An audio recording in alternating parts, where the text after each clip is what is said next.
Pearl Harbor, the attack that turned the tide in World War II.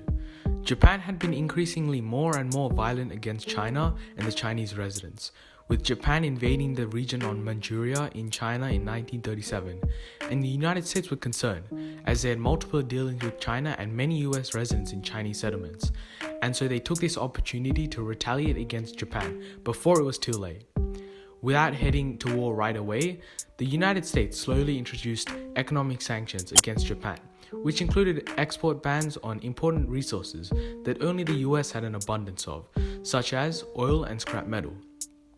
The United States had hoped that the embargoes would help to deal with the Japanese invasions, but this actually strengthened Japan as a whole, as the continued US interference with Japanese involvements was taken with anger by the people.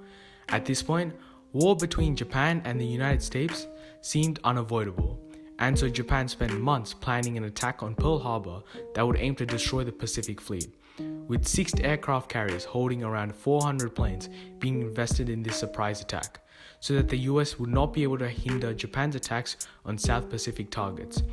And this attack is the Pearl Harbor bombings that essentially brought the US into World War II. In that case, why did Japan invade Chinese regions in the first place?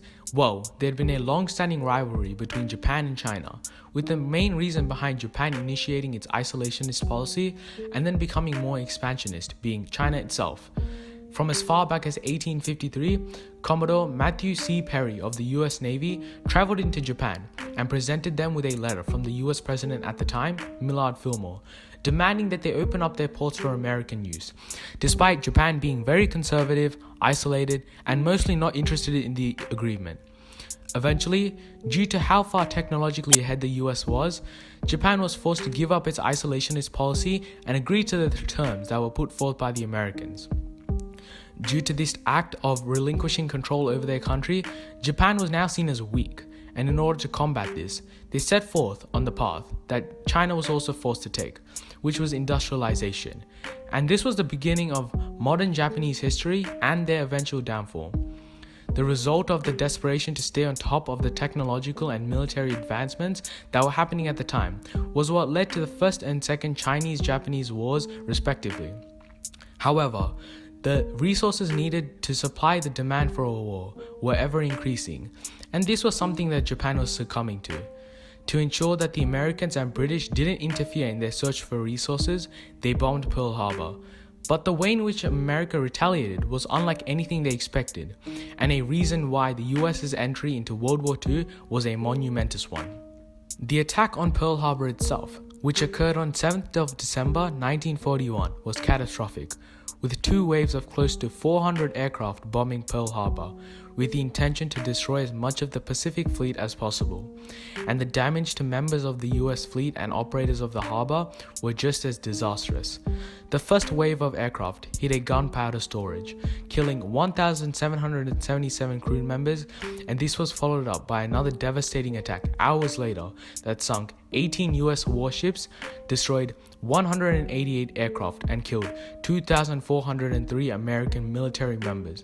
Although it did not hit all the targeted areas, it was still a devastating impact that shattered the US for a brief moment, but ultimately caused them to bounce back with a vengeance and confidence that turned the tide of World War II. Here are primary sources, which are a selection of images that were taken as Pearl Harbor was under attack. The first image is of the airfields in the area also being bombed at the time the attack on Pearl Harbor was taking place, with the intention of destroying the planes and aerial support so as to not interrupt their attack. The second one is of the USS Shaw, one of the main ships within the fleet, being destroyed, and the third image is the remains of the destroyed ships, the USS Cassin and USS Downs.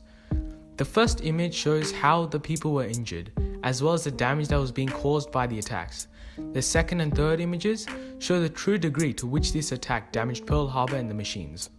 The impact that this had on World War II, and the reason that it was a turning point, was that it provoked the entirety of the US and brought them into World War II as a major player, despite US wanting to remain a neutral nation throughout the war.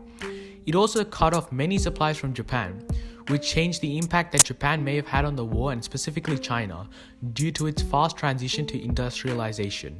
The Pearl Harbor bombings were when Japanese aircraft bombed and damaged US ships, aircraft, and other military equipment.